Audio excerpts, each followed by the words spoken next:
So I'm sitting there listening back to what might be some of my best compositions in recent years. And I'm like, how did this happen?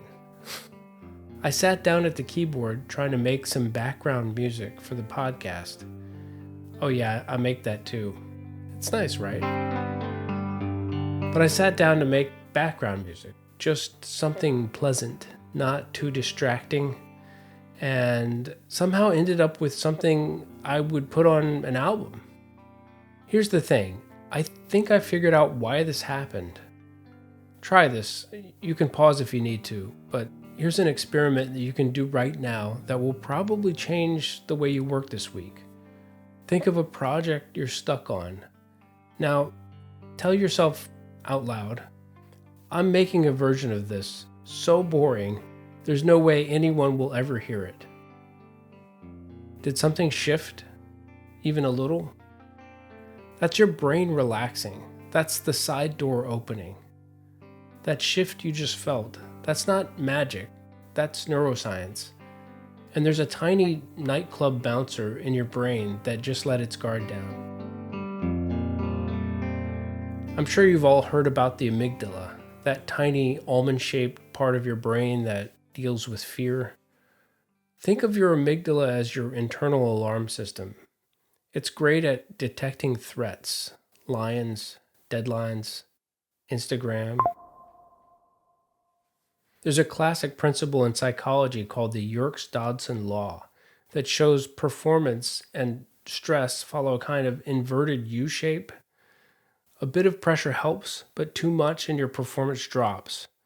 When you tell yourself this has to be incredible, you push yourself over the top of the curve. Your amygdala flags the task as a threat, your body goes into protection mode, and creativity shuts down. But when you say, this is just background music, this is just a sketch, nobody's going to see this, you move back into that sweet spot where you're alert but relaxed, the state where new ideas actually show up. But here's where it gets interesting. This isn't just theory for me. This is exactly how I stumbled into those compositions I mentioned.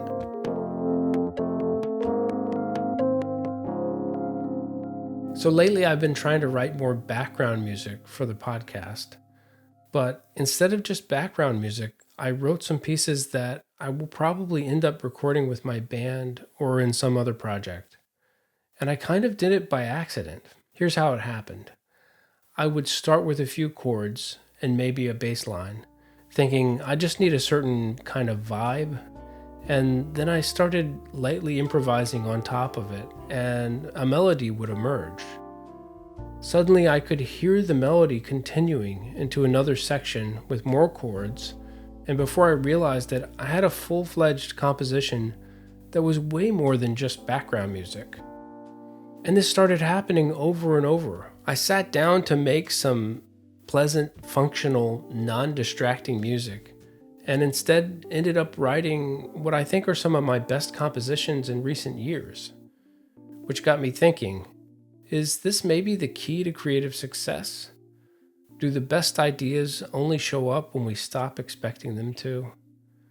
And I'm not the only one who's figured this out. Let me tell you about a show about nothing. Phrases like sponge-worthy, close talker, and yada yada yada became part of the vernacular in America in the 90s. Yada, yada, yada. Even though they came from stories that really had no point. When Larry David helped create Seinfeld, he had two rules for the writers. No hugging, no learning. They weren't going to do big emotional lessons or moral payoffs, no serious character growth, just pettiness and parking garages. By refusing to chase the normal sitcom formula with a life lesson at the end of each episode, they turned the show into a sandbox, a hilarious sandbox, and everyday nonsense became the playground, and a show about nothing became one of the biggest TV shows of all time.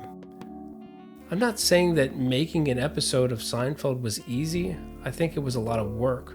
But the writers freed themselves from having to work towards some bigger meaning, which allowed them to focus on just making it funny. They lowered the narrative stakes so the comedy could go higher.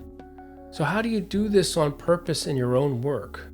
If lowering stakes works for creating TV comedy and writing music, how do you actually build this into your own creative process? Let me give you a metaphor that might help. Think of creativity as a hot nightclub for ideas. All the coolest ideas are in there hanging out, but there's a long line in front and a big muscular bouncer making sure that not just anyone gets in. Most of us try to enter creativity through that front door, the masterpiece entrance. The bouncer uses perfectionism, comparison, and fear to guard it. That's your amygdala. But there's actually a side door, through the kitchen. I was going to say back door, but that's only for deliveries. The side door is different. That's the "this doesn't have to be good" door. It's for warm-ups, B-sides, sketches. No bouncers, no expectations. Right now, with that project you thought of earlier, the one you feel stuck on, notice what door you've been trying to use. Are you trying to convince the bouncer to let you pass? So here's what I want you to do this week. We already did a quick version of this, but now I want you to take it further. Over the next 48 hours, you're going to create one piece of work that is explicitly not allowed to be important. If you're a musician, open your recording app or just pick up your instrument and tell yourself, I'm making a song so lame there's no way it will end up on an album. If you're a writer, open a doc called Trash Draft or something and tell yourself you will never publish it. If you're a visual artist, make a sketch on a scrap piece of paper with whatever pen you have laying around. Say out loud, this is just background music. This is just a sketch. This doesn't need to be incredible. This will be boring. You're signaling to your nervous system, we're safe. We're just playing. And here's what you watch for. The moment when something inside that throwaway thing suddenly feels alive. That's your side door opening up. Don't force it, just notice it. Do this several times. Start multiple boring projects. When you've finished a few, step back and see if anything seems promising. Could any of this go further? Are these maybe just the first drafts? So let me ask you, is having low expectations a key to creative success? Let me know what you think in the comments. I don't think it's the only key, and maybe it won't work all the time, but it can work because it often lets you slip past the bouncer in your brain that's afraid of failure and in through the side door where the cool ideas are hanging out. You felt it at the beginning of this episode, that little shift when you gave yourself permission. That's real. Larry David lowered the stakes for Seinfeld. Tolkien started out with bedtime stories for his kids. I wrote some of my best music when I was trying to make something no one would notice. There are countless examples of this kind of thing. So go make something as if no one else will ever experience it, as if it's not important, as if it will exist unnoticed in the background somewhere. We often find our voice when we think no one is listening. Thanks so much for hanging out. I'll catch you in the next episode. Until then, keep the flow.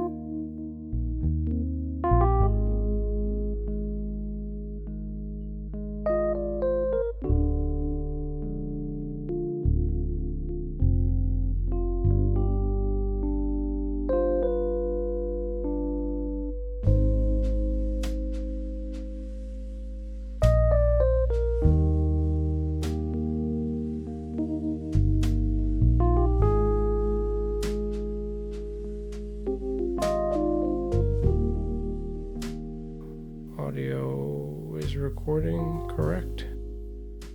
Yes. Okay. All right, here's a clap. And now we'll go here.